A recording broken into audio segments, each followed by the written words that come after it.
이번 시간에는 한자어 쓰기, 한자를 쓴다라고 할 때 부담이 확 느껴질 수 있는데 쓴다고 해서 진짜 쓰는 건 아니죠.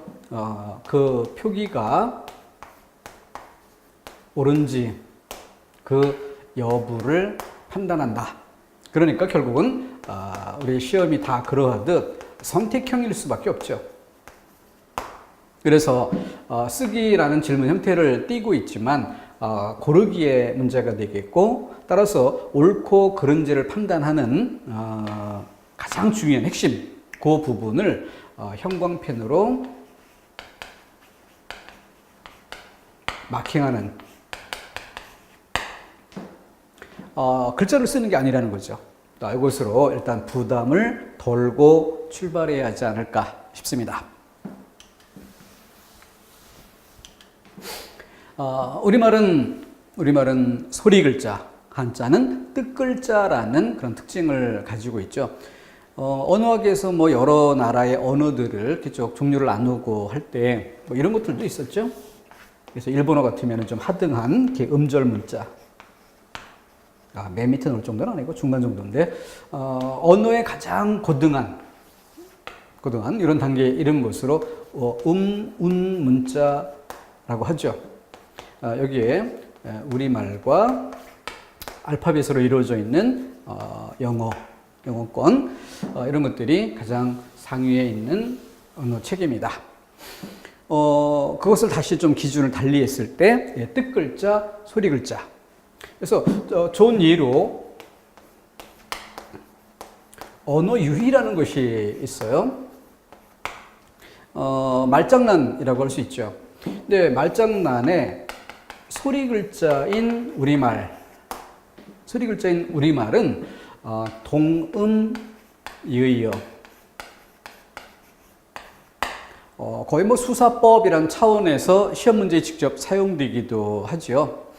소설 작품에 나타나는 그 구절에서 뭐라더냐, 막걸리라더냐, 사회주의라더냐, A라더냐, B라더냐, 동일한 대상을 달리 부르는 두 가지, A, B 두 가지 방식. 그랬을 때 판단의 기준은 뒤에 사회주의고, 그 사회주의의 내용을 담는 유사 내용으로서 앞에 막걸리란 단어가 쓰였으니까 음의 유사성.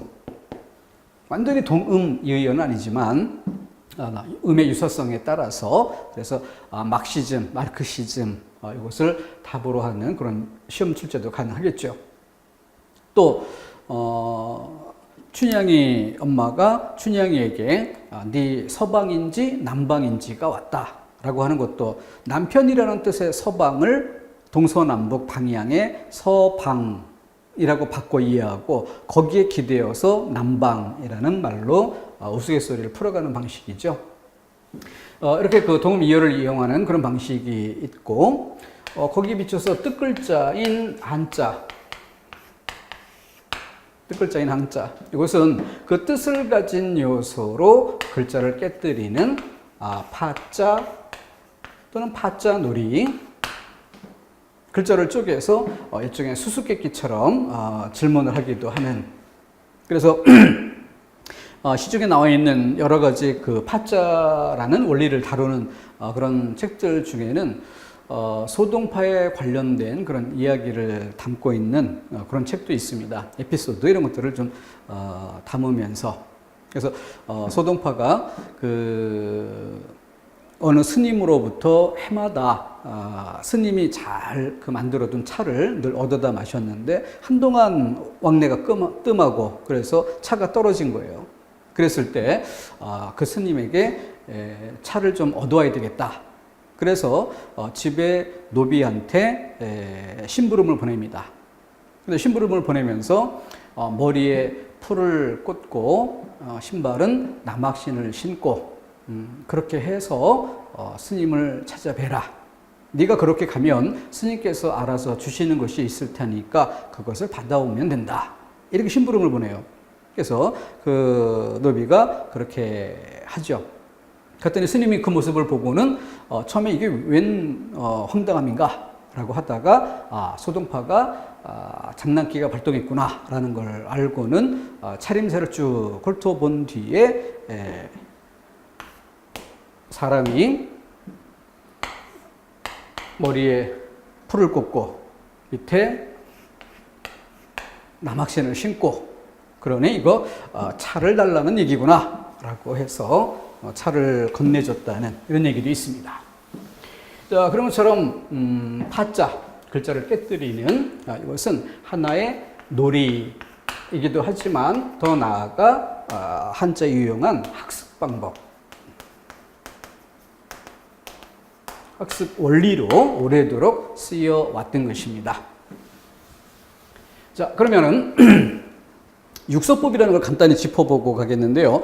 이것은 우리가 뭐 학습의 목표로 두는 이런 것들은 아니고요. 앞으로 자꾸 뭐 쪼개고 이런 것들을 해야 될 거니까 어차피 그런 거 하려면 관련된 얘기를 좀 배경 지식 삼아 한번 살짝 터치해보자 이런 정도로 보는 겁니다. 맨 앞에 제자라고 하는 것은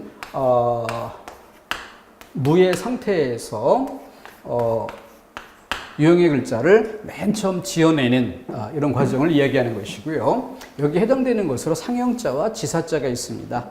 그래서 상형자와 지사자 이걸 바탕에 두고 다음 단계 결합자. 그러니까 얘네들을 결합해서 형성자와 회의자 이렇게 만들어 간다는 이야기인데 전체 한자의 절대 다수가 여기에 놓입니다. 아무래도 기본 재료는 적은 재료일 수밖에 없죠. 예를 들어 부숫자 같은 경우에도 217개 217개 가지고 이 모든 삼라만상을 다 담을 수가 없죠. 그러니까 기본 재료를 활용해서 어휘의 수를 늘려야 되는데 그렇게 형성의 방법, 회의의 방법 등으로 서로 조합을 해서 글자를 늘려간다. 운용자라고 해서 이미 만들어진 글자를 다양하게 활용하는 방법.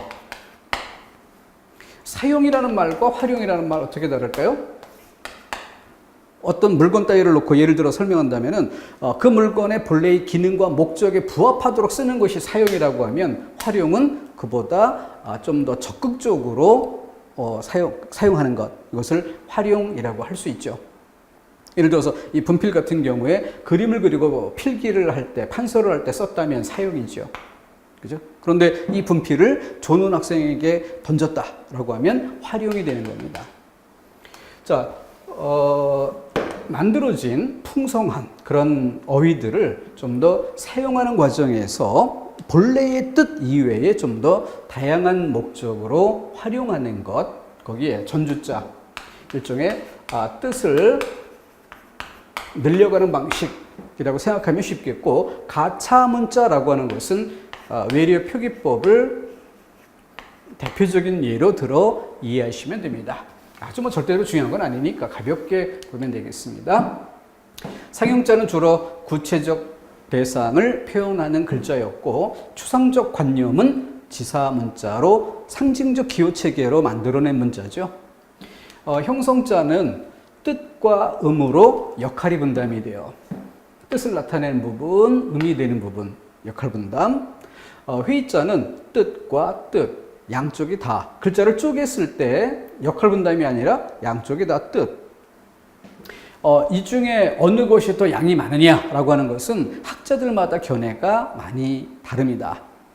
그래서 일반적인 견해들은 아무래도 형성자가 뭐 70% 이상 된다는 것이 중론이고요. 그런데 뭐 왕한석 같은 이런 학자는 뭐 한자는 100% 회의자다 이렇게 주장하는 그런 견해도 있습니다. 좀 과장되지만 그것의 중요성을 강조하려고 한 그런 얘기겠죠. 뭐 그런 정도로 해서 가볍게 봐두고요. 자, 문제로. 자, 실전 문제 페이지에 첫 번째 문제, 여러분들 가지고 있는 것 보시면 되겠고요. 그 인쇄 상태가 굉장히 작게 표기가 되어 있을 것이라서 칠판에 좀 더 크게 볼 수 있도록 글자를 키워봤습니다. 예, 언뜻 보면은 이것이 글자를 작게 써버리면은 같은 글자처럼 보일 수가 있어요. 위에 여기 쌀미자가 뭐 분명하게 이렇게 획이 보여야 되는데 위에 있는 글자들 때문에 묻혀서 요 위에 점이 잘 분간이 되지 않습니다. 그러다 보면 나무목이랑 막 헷갈려 보이고 급한 마음에 시험 문제로서 만나 풀어가다 보면 이것이 눈에 들어오지 않을 수 있는 거죠. 그러니까 결국 오탄인가? 두 개 답지가 똑같은 글자를 써놨네? 이런 생각이 들 수도 있습니다. 자, 그것을 파자 글자를 쪼개서, 근데 글자를 쪼갤 때 무작정 많이 쪼개는 것도 뭐 의미는 있겠지만 공부할 때는 중요한 포인트, 즉 부수 중심으로 체크를 해가야 되겠고, 아직 부수가 충분히 암기되어 있지 않은 그런 상태에서는 한 글자에 여기 부수일까? 이게 부수일까? 이게 부수일까? 헷갈리면 헷갈리는 대로 그냥 냅두고 일단 가능성이 있는 것은 다 표시를 해준다. 이런 생각으로 일단 접근하다 보면 조금씩 늘어가게 될 것입니다. 자, 첫 번째 글자 같은 경우에는 밑에 쌀미자에 초점을 두어 볼 수 있죠. 두 번째는 아무래도 삼수변, 물이라는 글자에. 세 번째는 나무에 초점을 둘 수 있고, 네 번째 같으면은 이건 언덕이란 뜻을 나타내는 글자입니다. 똑같은 모양이 글자의 왼쪽에 있을 때는 언덕이고요. 글자보다 오른쪽에 붙는 게 있죠. 이거는 골읍방이라고 해서 모양은 같지만 원래는 다른 글자입니다. 그래서 왼쪽에 있는 걸 변이라고 부르니까 언덕, 부, 변. 오른쪽에 있는 건 이름을 방이라고 불러요. 그래서 언덕부 변, 골읍, 방 이렇게 구별해서 이름을 붙이기도 합니다. 그리고 이제 자꾸 반복해 가는 과정에서 조금씩 젖어들면 되는 것이니까 신경 쓰지 마시고요. 자, 그러면은 양성군자. 한글로 양성군자라고 했을 때 공부를 조금만 해도 익숙해지는 사자성어죠. 양상군자. 사실은 뭐 도둑놈 아니면은 쥐를 나타내기도 해요. 네, 도둑을 미화해서 그래서 군자라는 말로서 표현을 하는데, 양상 뭐뭐의 위에 있는 군자. 군자라고 했지만 뭐뭐의 위, 그 뭐뭐는 뭘까? 바로 대들보예요. 그래서 여기는 들보,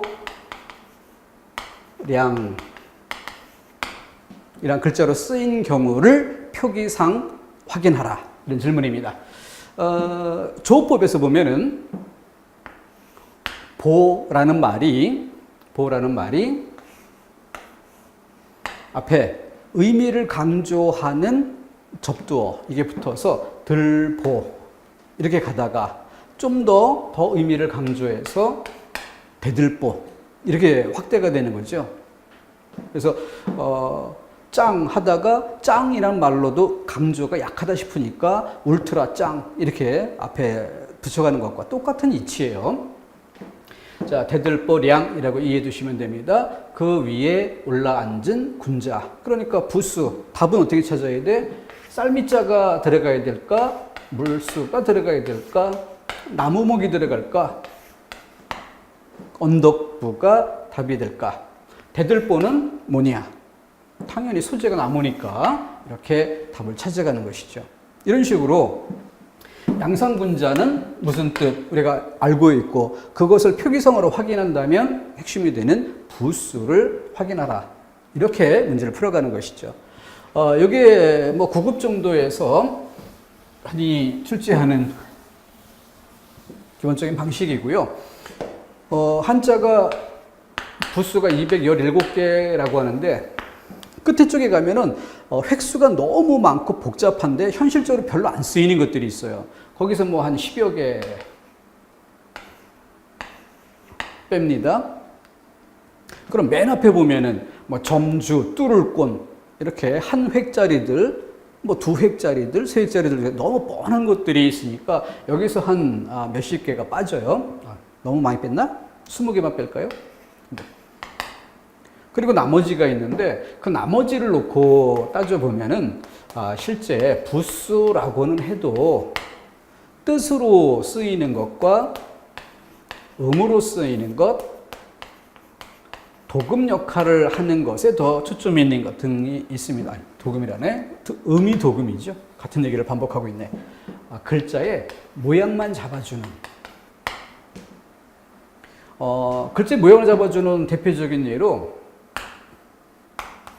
이렇게 간머리 이런 거는 지붕 아니면은 도시에서 높은 빌딩 위에서 주변을 쭉 바라보면은 그 높은 빌딩들의 실루엣 여기 해당되는 부분 뭐 마천루라고 높은 빌딩을 표현하기도 하잖아요. 그런 것 같은 부분에 여기에 필자가 쓰입니다. 밑에 몇 산자가 받쳐지고 산에 위에 실루엣이죠. 산 윗부분. 근데 그 밑에 이건 뭐야? 밀림. 나무가 이렇게 저렇게 우거진 모양. 여기에 초점이 있습니다.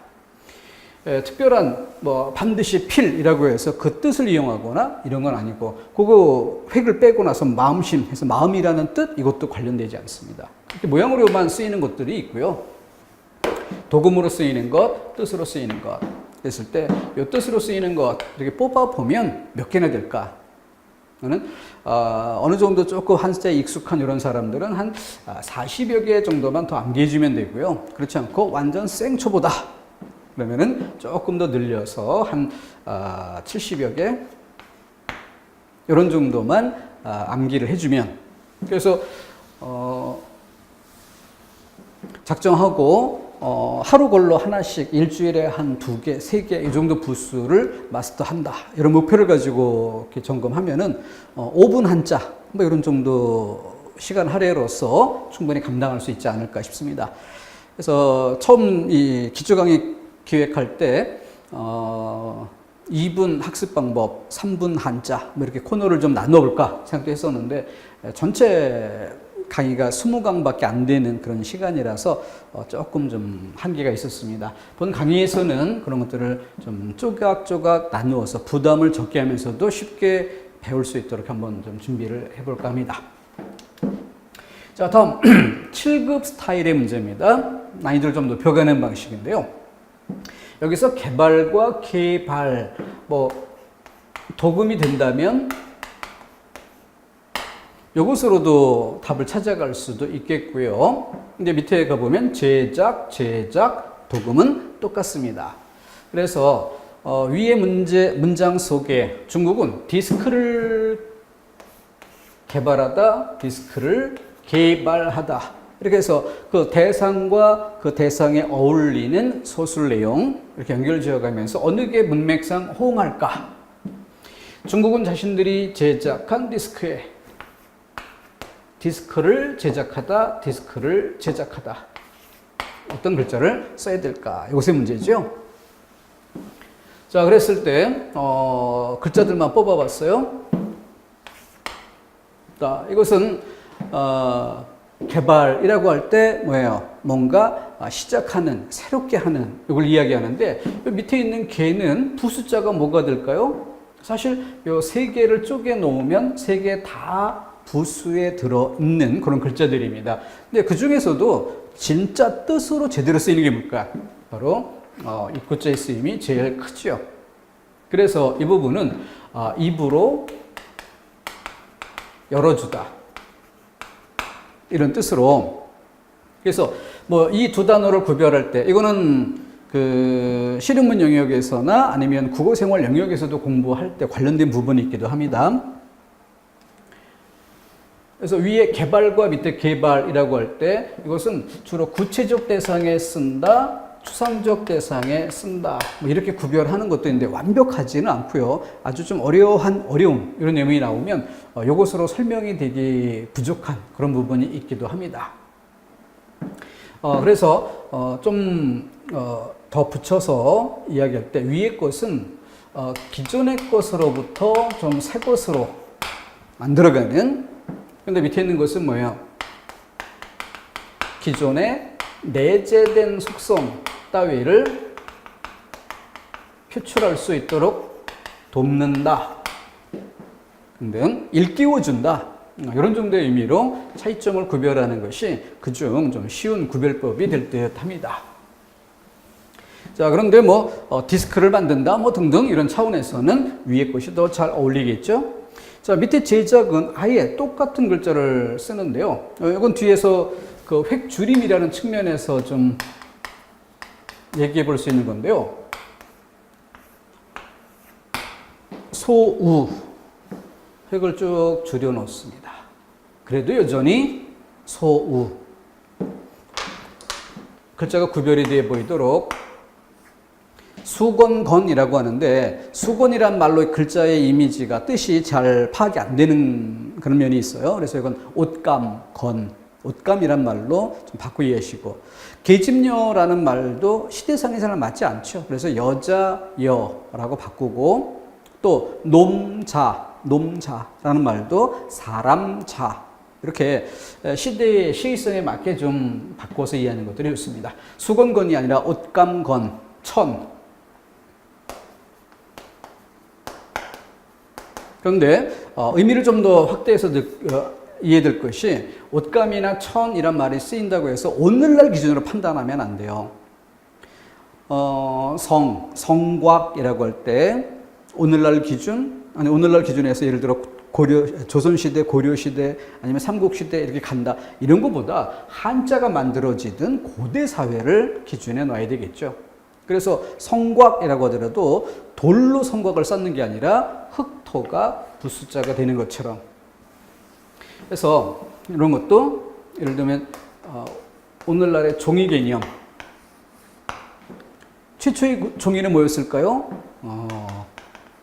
땅 위에 막대기로 쓰는 방식이겠죠. 그죠?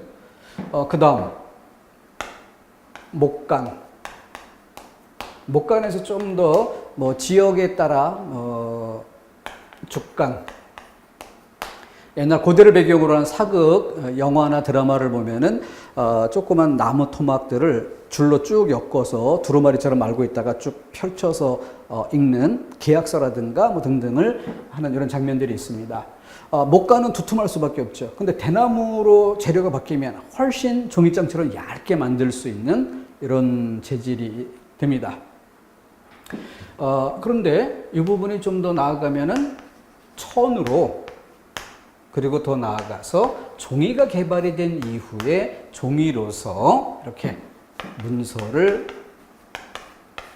만들게 된다. 그런 의미가 있습니다. 자, 수건건, 옷감건이라는 글자의 문제고요. 오른쪽에 있는 건 방, 이건 칼도의 획변형이죠. 칼도의 획변형. 칼, 여기에다가 칼 하다 보면은 또 인접성에 따라서 쉽게 떠오를 수 있는 게 뭐예요?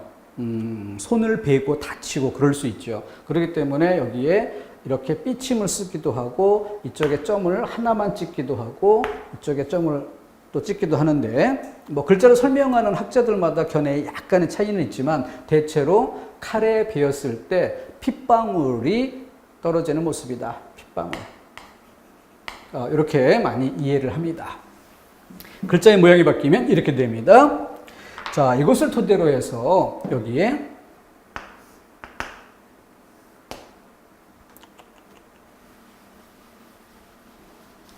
시험 문제에 쓰이고 있는 옷의로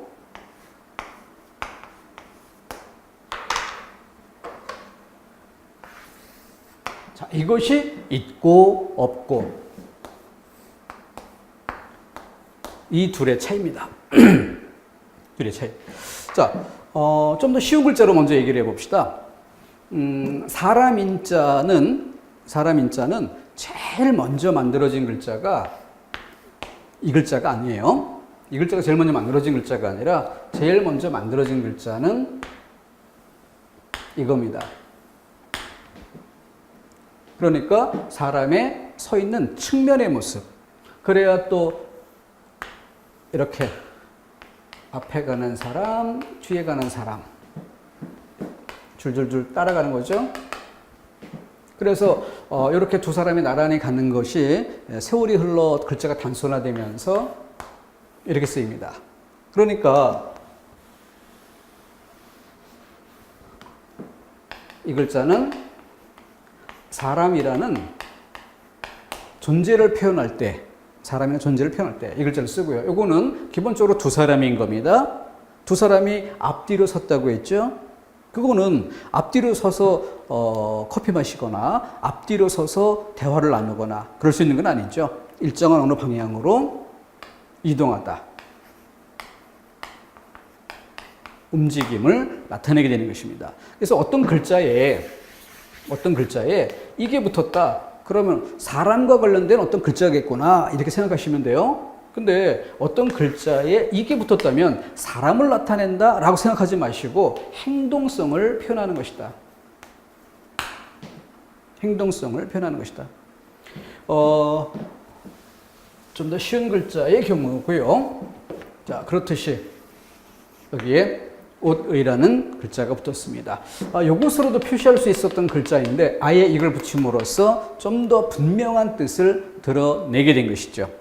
그래서 여기서 제작이라고 할 때 공통적인 의미가 만들다라고 한다면 이 글자는 옷의가 들어감으로써 어떤 사물, 구체적인 물건 이런 때를 만든다면은 여기서의 지을 제라고 하는 것은 만들긴 만드는데 무엇을 추상적인 그러니까 어떤 법, 제도, 규칙 이런 것을 만들 때 더 사용하는 그런 차이점이 있다. 이런 정도로 나누어 이해해 두시면 좋습니다. 바로 이 쓰임의 차이, 이걸 질문하는 것이 7급 수준의 좀 난이도를 높여가고자 할 때의 출제 방식이라는 거죠. 자, 그렇다면은 비슷한 맥락에서 하나 더 예를 들어보면은 이건 어떨까요? 좀 기본적인 의미에서는 똑같이 모양, 형. 그런데 여기서 말하는 모양과 여기서 말하는 모양은 차이가 뭐냐? 라고 할 때 이 글자는 여기에 오른쪽에 삐침 3개가 털옥 3, 털. 그래서 어떤 외양, 겉모습, 시각적으로 바라볼 수 있는 그 대상으로서의 모습 그 자체를 이야기합니다. 그런데 오른쪽에 있는 글자는 그 밑에 포인트, 흑토가 있어요. 이게 뭐냐? 바로 거푸집입니다. 거푸집이라고 하는 거는 요즘에는 뭐 콘크리트 부어서 이렇게 굳히고 할 때 콘크리트를 부으면 그대로 흘러내리니까 흘러내리지 않도록 나무 판넬 따위로 틀을 잡고 그 틀이 무너지지 않도록 쇠파이프로 기둥을 세우고 볼트로 조여서 일정한 공간을 만들어 두고 거기에 콘크리트를 붙여 이것을 거푸집이라고 합니다. 옛날에는 나무로 이렇게 사각형 모양의 틀을 만들어서 진흙을 여기다가 채워서 꾹꾹 밟아 놓고 이걸 빼내면 사각형의 벽돌이 만들어지죠.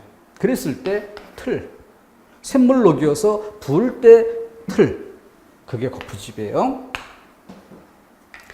그러니까 이거는 시각적으로 바라볼 수 있는 대상, 어떤 물건이든 어떤 존재든 외양 그 자체를 얘기하지만 여기 있는 모양은 그런 모양이 아니라 거푸집을 통과한 모양, 규격품이죠. 그래서 이런 차이점, 그러다가 이것이 좀 더 구체적인 사물에 쓰일 때로부터 추상적인 관념을 표현하는 글자로 의미가 확장되는 그런 단계에서는 규격이 있는 관념적인 내용, 본보기 이런 뜻으로 의미가 확장되는 것입니다. 자, 그렇다 보면은 한자의 영역 그 자체만 중요한 게 아니라 그런 것을 정리해가는 과정에서 이런 부분들, 이거는 한자가 아니라 국어 일반의 영역이죠. 그러니까 한자는 그렇게 국어 전체를 공부하는 핵심적인 원리가 되는 부분이다. 그래서 9급에는 평균적으로 뭐 20개 중에 2문제 10%, 15%, 이 정도가 평균치라고 한다면 뭐 미친 척하고 뭐 20개 중에 5문제 나올 때도 있어요. 하지만 이제 평균적으로 보면 2문제에서 3문제인데, 그 정도 비중으로만 볼 게 아니라 이런 걸 보면서 좀 더 비중 있게 생각보다 더 중요하게 다룰 항목이라는 것을 생각토록 해야 되겠습니다. 오늘부터 한자는 피하고 꺼려할 것이 아니라 그동안 안 친했지만 왠지 친했던 것처럼 친한 척이라도 해보고 일단 한 번 더 부딪혀 볼 필요가 있습니다. 그래서 한자 공부의 비법은 가장 원론적인 것이 비법이에요. 그래서 한자 공부는 어떻게 하느냐? 쓰면서 공부하지 말고 컴퓨터에 입력한다. 컴퓨터에 입력해서 일단 글자를 크게 프린트해서 쓴다. 이게 첫 번째 방법이고요.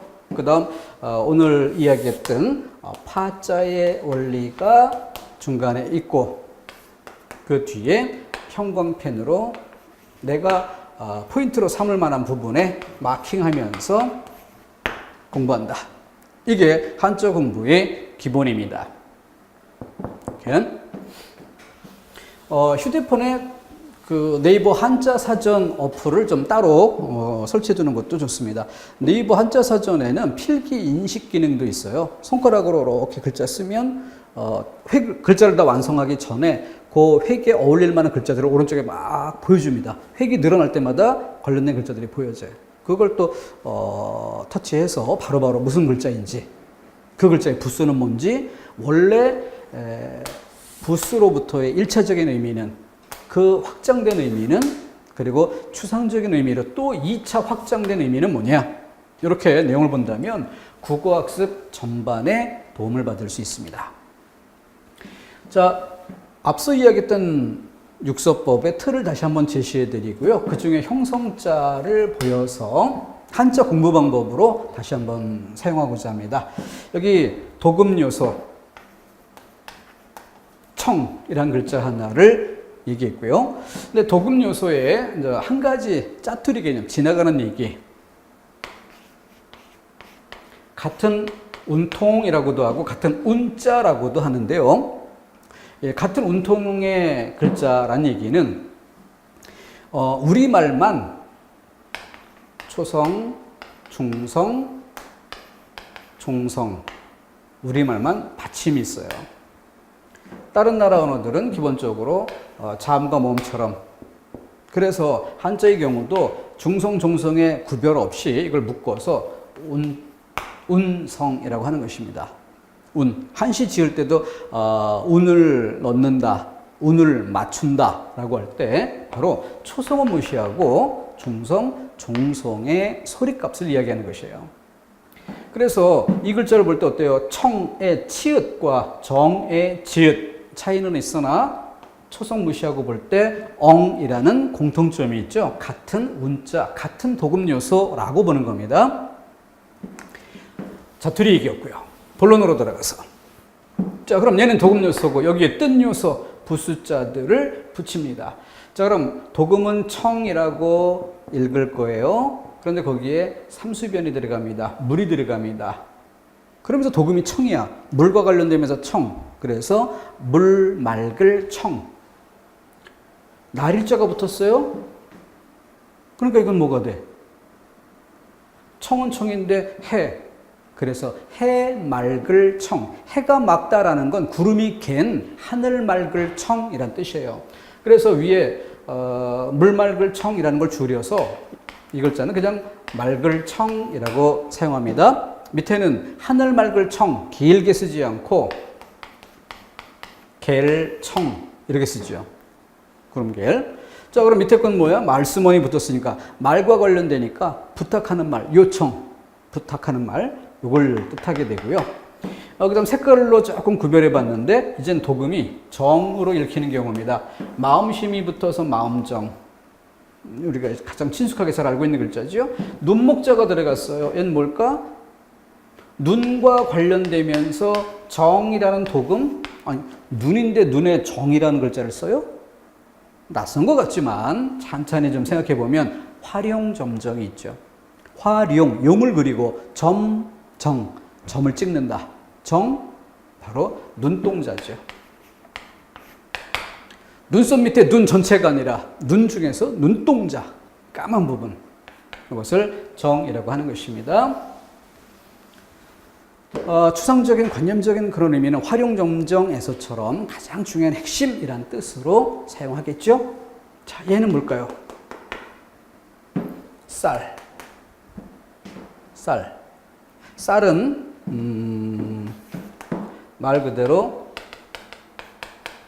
가장 기본적인 건 쌀이에요. 근데 좀 더 일반화하면은 곡식 전체를 나타내기도 합니다. 그런데 그 사물이 가진 어떤 속성 이런 것들 때문에 쌀은 확장된 의미에서는 작은 것, 세밀한 것. 그래서 중국인들의 그 인구도 많고 하다 보니까 참 별난 사람 다 있죠. 그런 중국의 기예인들 그런 중에 쌀 한 톨 안에 글자를 새기는 이런 사람들 TV에서 본 적이 있을 겁니다. 그죠? 그런 것처럼 쌀에 글자를 새긴다는 건 뭐야? 쌀 자체가 가장 작은 것, 가장 세밀한 것을 대표하는. 왜 사람도 좀 이렇게 좀스럽다, 대범하지 못하고 좀스럽다 이런 경우에 좁쌀 영감이라고 해서 좁쌀 이런 것들로 표현하거나 아니면은 뭔가 심리적으로 바짝 위축되고 이런 경우에 간이 콩알만해지다라고 콩 작다의 대명사를 쓰는 거죠. 그런 거와 같은 의미가 있다는 거죠. 그렇게 쓰인다는 측면도 연결 지어볼 일입니다. 쌀로만 볼 게 아니라. 그러니까 이렇게 보더라도 부수 하나하나 암기하는 것만이 중요한 게 아니라 지금 쌀, 작다, 그리고 어떤 섬세하다 이런 것까지 이렇게 나아가는 이거는 한자 공부가 아니라 국어, 어휘 공부인 것입니다. 그런 관점에서 좀 친숙하게. 이번에는 회의자로 옮겨봤어요. 뜻과 뜻. 여자요.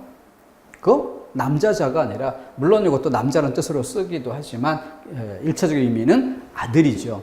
그러니까 이 글자는 어머니가 아들을 가슴에 품고 젖을 먹일 때의 그 넉넉하고 행복하고 평화로운 모습. 적을소입니다. 적을소. 적을소와 작을소의 차이. 그러면은 소년이라고 할 때, 병원의 소아과라고 할 때 소아에는 이 글자를 쓸까, 작을소를 쓸까? 소년이라고 할 때는 이 글자를 쓸까, 작을소를 쓸까? 그랬을 때 소아과라고 할 때 소아. 이거는 어른에 비추어서 어린아이를 얘기한다. 어린아이를 얘기하면 작다고 얘기해야 될까? 적다고 얘기해야 될까? 소년은 따지고 보면 년이 뭐예요? 해년, 나이입니다. 그러니까 풀어서 이야기하면 나이가 작다, 나이가 적다. 그러면은 구별이 될 거예요. 근데 여기서는 뭐야? 힘이 적다죠. 그래서 이것은 못할 열, 열등하다, 열등할 열. 고든 마음. 이 글자가 좀 더 회귀 변형이 되면은 얘를 이렇게 눕힙니다. 그물망처럼 눕혀요. 그리고 이렇게 감싸고 있던 획은 한일자로 줄어들어요. 그래서 위에 있는 상태에서 밑에 있는 마음까지 그대로 남고 아까 써본 행동성. 그러면서 도덕이라는 글자. 그러니까 도덕이라는 글자에 이 글자가 들어가 있는 것으로 보아 도덕이란 행동 규범이구나라는 걸 알 수 있죠. 윤리와 도덕의 차이. 윤리는 뭐? 이 행동 규범의 토대가 되는 사상적 원리. 이게 윤리이고 그 토대가 되는 사상적 원리를 바탕에 두고 이루어지는 행동 규범. 두 면이 있으니까 그것을 도덕이란다. 망할망에 눈 먹자. 눈이 망가졌다. 눈멀맹. 중심. 충이란 글자는 마음의 가장 중심, 가운데 있어야 될 것. 수험생의 마음 제일 가운데 있어야 될 건 뭡니까? 합격을 위해 노력하는 거죠. 그러니까 잔머리 굴리지 말고 사슬 부리지 말고 원리 원칙에 따라 정확하게 공부하고 분명한 성과를 만들 수 있게 하는 것. 그게 수험생의 충입니다. 사내란 밭에 나가서 힘쓰고 밭에 나가서 일해서 곡식을 만들어 오든 요즘 사회로 이야기하면 직장에 나가서 돈을 벌어와야 사내고시란다 라고 할 수 있는 거죠. 자, 이번엔 파자를 좀 제대로 짚어보고자 합니다. 돌속자가 들어있네요. 그러니까 이 글자는 돌로 깨뜨린다. 깨뜨리다가 맞을까요? 깨트리다가 맞을까요? 둘 다 맞을까요? 예사소리, 된소리, 거센소리란 측면을 놓고 본다면 예사소리보다는 된소리가, 된소리보다는 거센소리가 점점 어감이 더 커지는 것이죠. 뜻은 같지만 어감, 느낌의 정도를 달리하는 방식. 자, 글자자예요. 글자를 깨뜨리는 겁니다. 이미 앞에서도 많이 봐왔던 거고요. 자, 이번에는 가죽혁이란 글자를 써봤어요. 난이도를 중 이상으로 올려보는 겁니다. 부숫자입니다.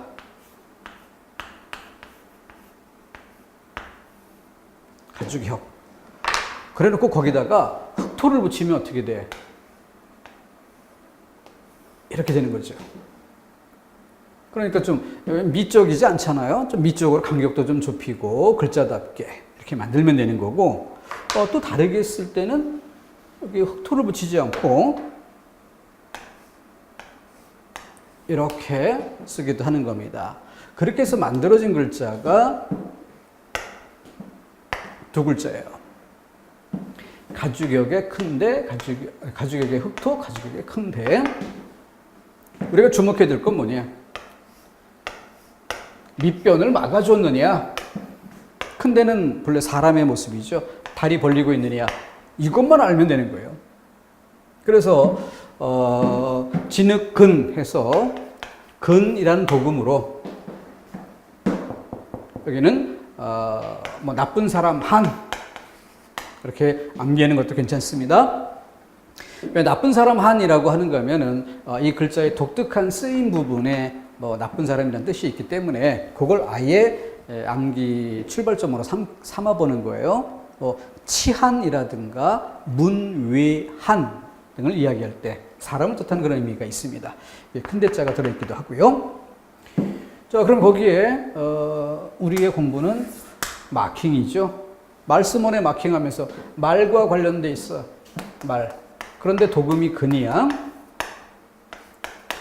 우리 언어 생활 중 근이라고 하는 부분, 그게 바로 삼갈근이죠. 근조, 조문할 때 어떤 말로도 사람 죽은 것을 위로할 수는 없죠. 그만큼 말이 조심스러울 수밖에 없습니다. 힘력, 근로, 노동, 부지런함. 이건 뭘까요? 이건 먹을식이라는 글자. 맨 밑에 보통 이렇게 해서 점 찍고 삐침을 쓰는데 그 부분을 줄여서 이렇게 했을 때 두 개 획으로 글자 모양에 따라 어울리게 획을 변형한 모습입니다. 먹을식 이것과 관련되는데 도금은 근이야. 먹는 것과 관련돼서 근, 바로 굶주릴 근, 기야, 기근, 그죠? 인변이 붙어서 겨우라는 뜻으로 쓰인 경우가 있고요. 지워야겠네. 자, 여기는 도금이 난으로 쓰이는 것과 탄. 처음에는 다른 글자였는데 뜻이 A라는 글자도 이렇게 쓰이다가 이렇게 넓어지고 B라는 글자도 이렇게 쓰이다가 이렇게 넓어지고 그러다 보면 서로 공통적으로 쓰이는. 그래서 앞서 써본 그 물맑을 청, 구름 갤 청, 하늘 맑을 청, 이것도 같은 의미로 섞어서 의미가 넘나들기도 합니다. 네, 여기는 하품흠이라고 해서 입을 벌려서 탄. 보통 우리가 탄식하다라고 할 때 쓰는 글자고, 얘는 입구자가 들어가 있는데 탄식하는 것보다는 노래하다의 의미로서 탄을 구별해서 씁니다. 근데 넓게 쓰면 바꿔 쓸 수도 있어요. 자, 뭐 우리가 한자 시간 아닙니까? 이것보다는 우리가 이 문제를 짚어보죠. 우리 시험에 출제되는 건 한자일까요? 한문일까요? 역시 의미를 확대해서 쓰면 이렇게 이것이 이걸 포함해서 말하는 것이긴 하지만 실제 문장이 가지는 어떤 문법적인 원리 등등 이런 것들은 전혀 출제되지 않습니다. 가끔 미친놈이 출제위원으로 들어가서 뭐 한 20년에 한 번 이렇게 우발적인 사고가 터지는 경우는 있어요. 그런 건 무시해도 좋을 정도이고요. 20년에 한 번 나올 그럴 내용들을 그걸 또 전직종 망라해서 그러니까 단일 직종으로 환산해서 이야기한다면 100년에 한 번 나올까 말까 한 확률입니다. 한문이라는 말 자체를 쓰지 마세요. 한자라고 쓰십시오. 그래서 그 한자를 대하는 기본 자세도 한자 그 자체가 아니라 국어 어휘의 일부 재료로서 한자죠. 이런 정도 관점에서 보시는 게 좋겠습니다. 자, 파자를 좀 더 보겠습니다. 화살시라는 글자, 그냥 죽으나 사나 맨날 쓰고 또 쓰고 그러다 보면은 잘못해서 이렇게 돼버렸어요. 엉뚱한 글자가 되는 것이죠. 그죠? 이런 경우들. 그래서 이를실, 날생, 불글주. 파자를 공부한 이후로 이 획에 주목합니다. 저는 이걸 태권도에서 사람 인자에서 비롯된 거니까 태권도에서 엽차기인이라고 이름을 붙여봅니다. 엽차기인. 그러면은 사람 인자에서 이렇게 해서 이렇게 꺾어주는 획도 있죠. 그러니까 이런 경우에는 이제 뭐 돌려차기인 이렇게 이름 붙여도 되고요. 원래 이름이 없어요. 그렇기 때문에 한자를 이해하기 위한 조각으로서 우리가 편의상 이름을 붙여서 이해하시면 되는 겁니다. 자, 이 글자를 주목해 보니까 어떻게 돼요? 이 부분이죠. 날생자 속에 흑토가 들어있네요. 나무목이 있고. 그래서 이 글자들이 구별되어 보입니다. 여러분들이 이 글자를 구별해서 한자 연습장에다 빡빡이 써가면서 한자를 열심히 쓴다고 생각해 보세요. 그래도 돌아서면 까먹습니다. 그런데 주목해야 될 것. 둘 다 큰 대자를 바탕에 두고 막혔는가 뚫고 올라갔는가의 차이죠. 그죠? 막힌 것에 비해서 뚫고 올라간 것을 이를실이라고 한다. 주머니에 구멍이 나서 잃어버렸다. 이해도 되겠고요. 여기는 흑토자로서 글자가 전혀 다르지 않습니까? 나무목이에요. 그죠? 그래서 붉을주에 나무목을 초점에 두면서 붉은 나무의 열매다. 우리 생활 주변에서 붉은색을 제일 많이 볼 수 있는 거 꽃 아니면 열매 이런 데서 볼 수 있죠. 그죠? 어떤 가공을 하지 않으면 자연계 그 자체에서 붉은색 그 자체는 흔치 않습니다. 자, 날생, 여기 흑토가 들어있다. 그래서 인간은 본래 흙에서 태어났다. 이런 의미로 이해도 좋을 거고요. 자, 이런 식으로 보면은 늘 써왔던 익숙한, 근데도 뜯어보니 전혀 다른 그런 신선한 느낌이 들 수 있다라는 얘기죠. 자, 이번에는 창과란 부수를 암기했다면 이게 또 달라지는 거죠.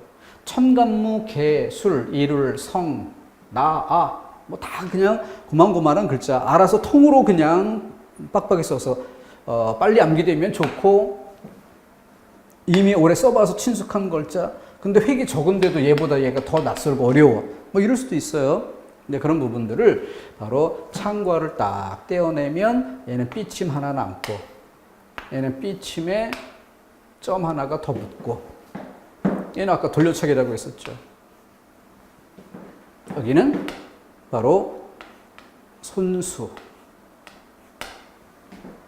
손, 창, 그러니까 나아 손에 창을 들고 서 있는, 요거는 창을 들고 서 있는 요거 하나 자체만 놓고 보면은 왜 그런가를 분간하기 어렵지만은 뭐 군대의 사열식이라든가 등등 이런 데서 보면은 보통 기준, 중심 요거 세울 때 그렇게 깃발이나 이런 것들을 들게 되죠. 그와 같은 경우로 이해도 됩니다. 이렇게 해서 경계할 게 혹시 혹, 다함, 감출장. 감출장 같은 경우는 획이 굉장히 많아요. 근데 쪼개 보면 풀초 하나 뗄 수 있고요. 나무조각장 떼어낼 수 있고, 신하신.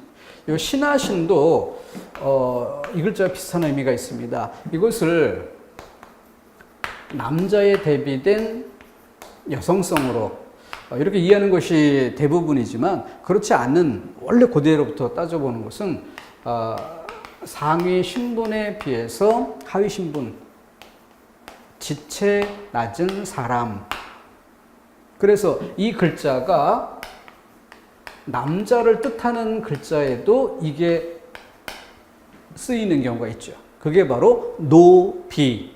노비가 뭐예요? 남자 종 노, 여자 종 비입니다. 그 남자 종에 얘가 들어가잖아요. 힘써야 되는 남자죠. 힘써야 되는. 자, 다시 본론으로 돌아와서 그와 마찬가지로 이 신하라는 글자가 뭐냐? 역시 지체 낮은 사람. 그러니까 왕 같은 절대 권력자 앞에서 신이라고 하는 건 아주 높은 사람 앞에서 이 미천한 내가 라고 이야기를 하는 그런 표현에서 비롯된 거죠. 그것이 신하라는 의미로 굳어집니다. 오른쪽에 창과가 있어요. 이렇게 글자를 딱 쪼개놓고 보면은 절대 헷갈리지 않고 오래도록 기억이 될 수 있습니다. 자, 이번에는 오히려 상이란 글자. 자, 이렇게 해서 위아래로 좀 이 길쭉했던 모양을 납작하게만 만들어도 벌렸던 것을 모으는 방향으로 납작하게. 똑같은 글자인데 느낌이 확 달라지죠. 그렇게 함으로써 밑에 다른 글자들을 더 붙일 수 있는 여유를 만들어냅니다. 도금을 보니 당당당 해서 디귿이 쓰인 것이 있고요. 상상상 해서 시옷이 쓰인 것이 있고요. 그리고 손바닥 장, 디귿, 지읒을 쓴 것이 있네요. 모두 초성의 차이일 뿐 당, 상, 장, 중성과 종성의 입장에서 같은 운통의 글자라는 것을 알 수 있습니다. 자, 그러면은 여기 초점을 두고 집당, 집은 흙 위에 대지 위에 지어야 하니까 그게 집인가 보다. 맡을 땅에 밭전자가 쓰였네. 아, 밭을, 소작농이죠. 땅 주인이 따로 있고 그 주인으로부터 내가 땅을, 경작지를 맡아서 농사를 짓는다. 이건 뭐야? 무리당이네. 아, 시꺼먼 무리. 이렇게 사람들이 많이 모여 있는 걸 그렇게 시커멓다라고 좀 이렇게 적대감을 가지고 표현하는 방식이 있죠. 그렇게 이해해두면 될 겁니다. 상줄상에 조개패기에 쓰였네요. 조개패는 뭐죠? 돈입니다. 그러니까 상을 준다는 건 립서비스만 하지 말고 돈이 되는 걸 줘라. 그게 진짜 상이죠. 옷의가 붙어서 치마상. 그래. 근데 이거 얘랑 똑같은 의미의 옷감건, 수건건이야. 근데 항상 왜 그렇지? 바로 이 차이가, 획수의 차이가 아니라 이 차이가 쉬운 글자, 어려운 글자 이런 것의 차이죠. 옷의가 들어가 치마상으로 쓰이는 경우는 쉽다. 부수의 뜻으로부터 연상이 되니까 쉽게 뜻이 파악이 될 수 있으니까. 그런데 얘는 왜 항상이라는 것일까? 이거는 왼쪽의 글자와 조금 다르게 번호를 붙여볼까요? 긴 치마 상이에요. 거기서 확대된 것이 길다. 길다라는 의미의 초기 모습은 사물, 물건 따위의 길이가 길다. 치마에서 온 거니까 그런 뜻이었겠죠. 근데 세월이 흐르다 보면은 사물이 아니라 추상적인 관념의 면에서 뭐 시간의 면에서 길다 이런 뜻으로 확장이 되는 겁니다. 그래서 여기에서 영원하다, 항상, 늘이란 뜻이 만들어지게 되는 것이에요. 이것이 한자의 의미 확대 과정입니다. 이렇게 봐야 한자 공부가 재미있고요. 한 번 공부해도 오래 기억나는 그런 힘이 되는 겁니다. 더군다나 한자를 그렇게 공부할 때는 몰랐는데 시험을 볼 땐 어때요? 선택지가 4개밖에 없어요. 거기다 7급하고 좀 다르게 9급은 2개 선택지를 짝으로 똑같은 걸 막 배치를 해줘요. 그래서 한 단어 가지고 4개 선택지 중에 하나 고르는 게 아니라 기억에 쓰인 어휘를 놓고 보니까 1, 2번이 짝을 이루고 똑같은 글자를 써놨어요. 3, 4번이 짝을 이루고 니은에 가보니까 1, 4번이 짝을 이루고 2, 3번이 짝을 이루어. 그래서 덩어리 속에서 구별하려니까 훨씬 쉽게 구별이 될 수 있는 거죠. 이런 식으로 선택지가 제한된 범위 안에서 판단을 요구하기 때문에 결국은 대부분의 시험은 부수 하나 놓고 그게 무엇인지를 파악했다면 그에 따라서 왼쪽이 답이냐 오른쪽이 답이냐 둘 중에 하나가 답이다 이런 정도밖에 안 돼요. 그때 여기에 쓰인 글자가 시험 문제가 요구한 문맥이나 단어의 맥락 안에서 어느 부수가 어울릴까? 쌀미자가 어울릴까? 나무목이 어울릴까? 응? 아니면 옷의가 어울릴까? 삼수변이 어울릴까? 이런 식으로 구별하는 것. 이것이 한자 공부의 핵이라는 거죠. 한자 공부는 즐거운 것입니다. 알아가는 즐거움이 있어요.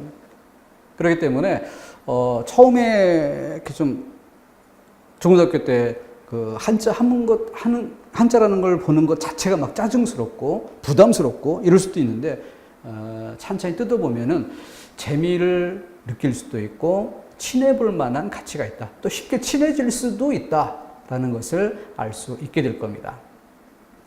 부담 갖지 마시고 조금씩 형광펜 들고 컴퓨터에 입력해가지고 좀 큰 글자로다가 확대해서 그래서 글씨 포인트도 맨날 10포인트에서 요즘은 뭐 프린트할 사이즈 줄인다고 해서 뭐 8포인트까지 사용하는 사람들인데 눈버립니다.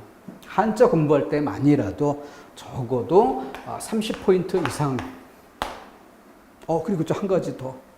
서체는 한자를 컴퓨터로 입력할 때 서체는 한양 해서체를 사용하십시오. 한양 해서체. 왜냐면은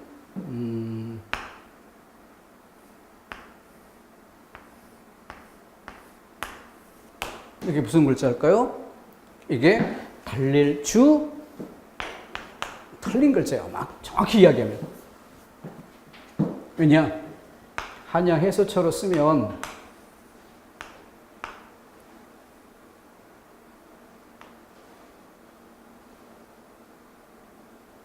이렇게 되고 뭐 나머지 그냥 쓸게요. 중요한 건 뭐냐면 여기가 끊어져 있다. 이렇게 이어 쓰는 게 아니라 끊어진 획이다라는 것이 보여야 합니다. 이게 한양 해서체에서는 보이는데 다른 서체들은 다 원래부터 이게 한 획인 것처럼 이렇게 보여요.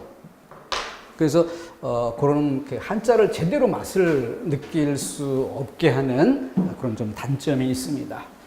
그렇다고 해서 획 하나하나를 꼼꼼하게 공부해야 된다 그런 뜻은 아니니까 오해하지 마시고요.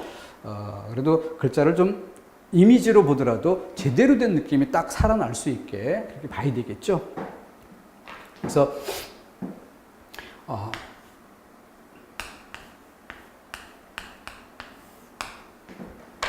콩두자 위에다가 열십자를 얻는다라고 해서 파자를 해야 되는데 잘못 파자 해버리면은 이렇게 한자 속에서 묘라는 한글이 툭 튀어나와요. 이러면 잘못되는 거지. 이렇게 하면 안 되고 이렇게 써줄 건 이렇게 써주고 따로 뗄 건 따로 떼고, 요게 파자 할 때 중요한 요소라는 것이죠. 자, 그래서 굳이 뭐 아주 중요한 얘기는 아니지만은 지나가는 얘기로 한양의 서체란 서체도 한번 보내봅니다. 컴퓨터로 입력해서 쓰면은 부담 적을 겁니다. 또 모르는 게 있으면 네이버 한자 서전을 통해서 검색해 보시면은 내가 알고 있는 획 대충 몇 개만 써도, 아니면 도금만 알면 도금만 아는 것으로도 찾을 수도 있고요. 그런 것들이 다 쉽게 공부하는 길이 되지 않겠습니까? 그래서 쉽게 접근하고 성과를 내보도록 해야겠습니다. 고생하셨습니다.